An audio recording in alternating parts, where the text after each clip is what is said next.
Sudah terlanjur niat haji maka tidak bisa niat umrah.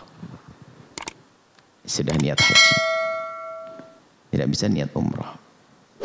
Tapi kalau sudah, biarpun masuk bulan haji, orang bisa umrah bolak-balik, mengulang-ulang umrah selagi belum masuki bulan haji. Kemudian juga ada perbedaan juga di masalah rukun-rukunnya. Maka rukunnya pun sedikit berbeda. Ada perbedaan tentang rukun haji dan rukun umrah.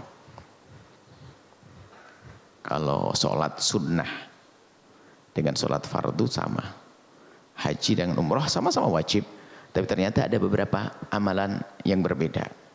Dalam ibadah haji ada rukun yang harus dipenuhi: ihram, wukuf, tawaf, sa'i, tahallul.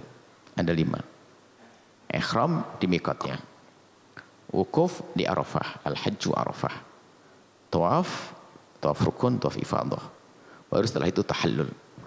Adapun umrah ada ihram, ada tawaf, ada sa'i, ada tahallul. Cuman kalau tawaf, kalau umrah harus ada tertib. Kalau umrah harus tertib, yaitu memulai daripada tawaf kemudian sa'i. Perbedaan rukun haji dan umrah adalah di dalam haji terdapat wukuf. Umrah nggak ada wukuf. Cuman biasanya kita pergi ke tempat wukuf waktu umrah, pengen tahu kayak apa sih tempat untuk wukuf. Semoga kita nanti menyaksikan, bisa wukuf di Arafah semuanya. Pelaksana ibadah haji tidak harus menjalankan urutan haji dengan satu cara.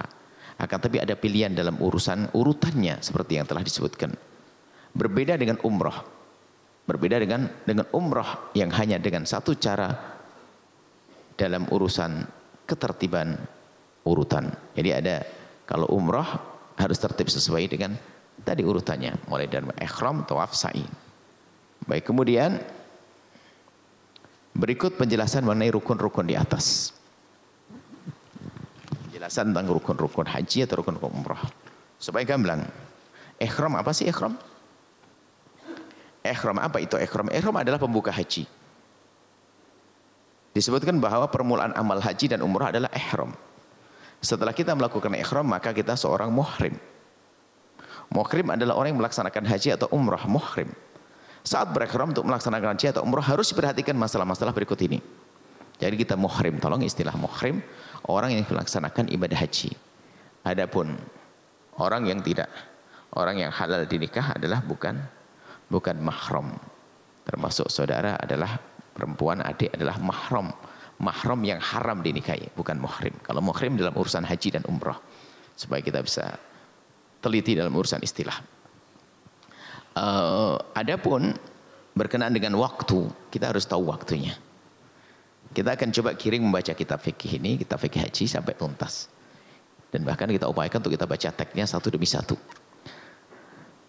Berkenaan dengan mikot itu tempat atau waktu memulai atau tempat mulai. Ada mikot zamani, waktu. Mikot zamani adalah waktu untuk melaksanakan ibadah haji dan umrah. Kami rinci waktu pelaksanaan ibadah haji dulu, yang paling berat. Waktu pelaksanaan ibadah haji adalah pada bulan Syawal, Dzulqa'dah, dan 10 hari awal Dzulhijjah. Puncaknya tanggal 39 Dzulhijjah, yaitu waktu wukuf di Arafah hingga tuntasnya amalan haji dan melempar jumrah, kemudian tawaf serta sa'i hingga tanggal 10. Selesai setelah itu hari amalan haji. Selagi seorang berniat pada hari-hari dalam bulan tersebut, maka hajinya sah. Akan tapi jika niatnya sebelum bulan Syawal, misalnya pada bulan Ramadan niat untuk haji, maka niatnya tidak sah karena belum masuk waktu haji. Masih bulan Ramadan pergi ke Mekah langsung niat haji, ya enggak sah karena belum masuk waktunya waktu haji.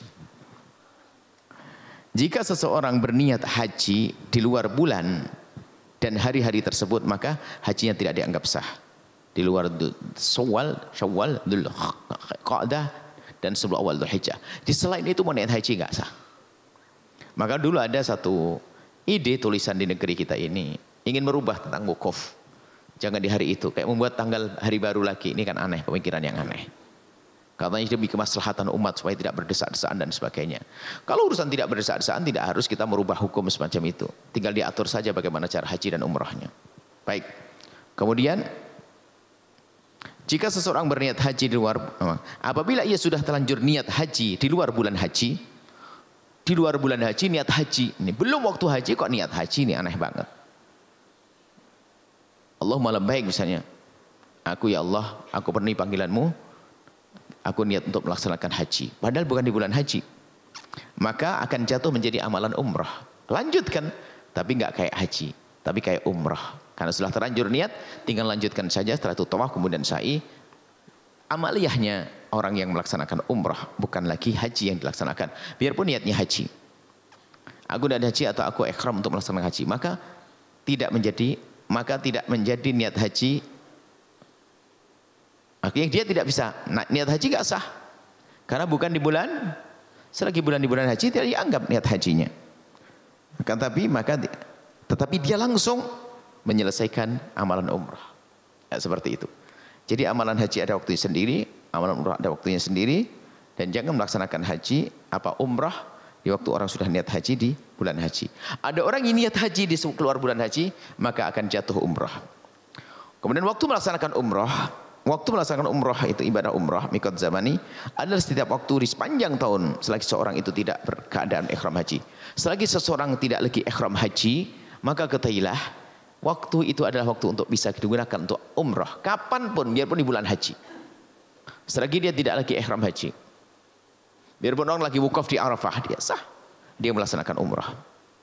Baik, ada catatan kecil kami hadirkan dari mazhab lain karena untuk kemudahan, karena biasanya ada pertanyaan-pertanyaan yang datang di luar sana. Kami bercatatan, menurut mazhab Hanafi, jika kita niat ihram pada bulan yang sudah masuki bulan hari Arafah, baik sebelum tergelincirnya matahari atau setelahnya, maka hukumnya adalah haram. Jadi kalau niat umrah, sudah masuk hari Arafah, hari orang wukuf, maka dianggap itu haram. Kalau kita enggak, kita niat umrah, orang sudah pada wukuf umrah, selesaikan umrah baru wukuf. Karena masa wukuf kan panjang kisahnya. Wukuf panjang. Tapi adapun niat, misalnya orang kalau melakukan umrah sudah waktu musim wukuf, maaf. Jadi waktu musim wukuf dia umrah sah asalkan dia belum niat haji. Atau dia tidak ingin haji, sah saja. Orang tidak ingin haji kok dipaksain. Enggak ingin haji tapi dia niat umrah sah. Jadi catatan, dia kalau sudah niat haji nggak bisa kita niat umrah. Haram hukumnya jika seseorang menurut mazhab Hanafi, cuman mazhab Hanafi tergelincir matahari atau setelahnya, ya sebelum tergelincir matahari, maka hukumnya adalah haram. Jika kita niat ihram umrah padahal sudah memasuki hari Arafah, maka umrahnya dianggap melanggar haram dan dosa. Kalau madhab kita, kalau kita sudah niat haji, niat umrah cukup tidak sah, tidak sampai derajat haram, ya nggak sah umrahnya. Sudah dalam niat haji kok kita niat umrah. Kalau dia misalnya mikotnya di Yalamlam, kemudian dia kelewat, makanya harus balik dia. Cuman balik dia bukan punya pesawat sendiri dia. Makanya dia harus jembelih kambing satu. Karena dia adalah meninggalkan mikot. Karena dia harus jembelih kambing satu. Seperti halnya orang haji tamattu, umrah dulu, setelah itu dia senang-senang. Dia nggak ngambil mikot lagi di tempatnya waktu mau haji. Maka dia nyembelih satu kambing. Makanya kita selalu diingatkan, waktu di Yalamlam itu, insya Allah semoga bisa umrah ya. Kalau sudah ada berita 20 menit lagi kita akan melewati bukit Yalamlam, itu langsung niat saat itu. Kalau sudah Yalamlam itu kelewat langsung, karena pesawatnya terbangnya kencang. Harus ada yang mengingatkan berarti. Harus ada mengingatkan. Ihtiyatnya adalah ya pas diberitahu itu langsung mulai. Seperti itu. Kemudian juga Buya, ada sebagian dari jamaah haji atau umroh mereka memiliki apa ya, terkena penyakit beser Buya. Di saat di pertengahan melakukan fardu haji atau rukun haji, itu gimana? Jangan dengan besar, haid pun boleh kok. Orang mulai ihram haid. Saya dalam keadaan haid ihram, niat ihram haid. Yang dilarang kan hanya tawaf saja. Barangkali memakai pampers seperti itu. Memakai pampers nggak apa-apa. Wajibnya hanya di saat dia tawaf saja. Selebihnya dia boleh dalam keadaan haid, berdarah, membawa najis. Nah, memang nggak namanya ini ibadah tidak terjadi setiap saat. Kadang ustadz pun lupa karena suatu ketika ada rombongan, di situ ada perempuan-perempuan yang lagi haid. Rupanya ngelewati mikot pada tidak niat. Kenapa? Karena lagi haid. Ustadznya lupa. Ini kejadian betul ini. Lu kok niat ya sudah urusanmu. Suruh puasa atau apa nyembelih kambing. Waduh kambing banyak duit nih. Jadi harus di mikotnya. Kalau kelewat, kalau dia balik, kecuali dia balik selagi baliknya pun dengan catatan dia belum melakukan satu amalan. Kalau sudah mulai tawaf, balik pun maka tidak ada artinya. Kalau sudah tawaf tetap mana. Jadi misalnya baru sampai mikot, belum melakukan amalan selanjutnya, dia pengen balik bisa dan tidak kena denda, tidak kena satu kambing. Tapi kalau dia sudah yubashir atau memulai satu amalan, maka dia tidak bisa kembali. Seperti itu. Baik, itu adalah beberapa hal. Adapun dalam mazhab Maliki, Syafi'i dan Hambali tidak ada perbedaan di dalam masalah ini. Rinciannya sebagai berikut. Di dalam mazhab Maliki, niat ihram untuk umrah di setiap waktu hukumnya sah, kecuali saat seseorang dalam keadaan ihram haji dan ihram umrah. Jika dalam keadaan haji dan umrah, maka niatnya tidak dianggap sah kecuali sudah selesai melaksanakan haji dan umrah. Jika dalam keadaan haji kok niat, ya, kita tidak boleh lagi niat.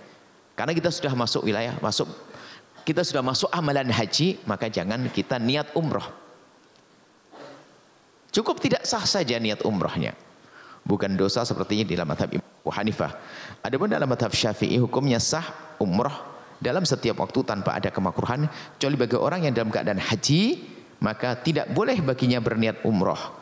Begitu juga jika dalam keadaan umrah tidak boleh niat umrah lagi. Dalam umrah tidak boleh niat umrah. Selesaikan dulu umrahnya baru niat umrah lagi. Dalam mazhab Hambali dianggap sah umrah setiap waktu dalam 1 tahun dan tidak dianggap makruh jika umrah di hari-hari tasrek. Jadi gak ada biarpun waktu hari tasrek, hari Arafah gak apa-apa, umrah tidak dikatakan makruh. Baru dianggap tidak sah bagi orang yang sudah niat ihram untuk haji kemudian ia berniat untuk ihram untuk umrah. Jadi seperti itu. Dalam jumhur ulama cukup dianggap tidak sah, tidak sampai derajat dosa seperti yang ada di dalam mazhab Imam Abu Hanifah radhiyallahu ta'ala anhu.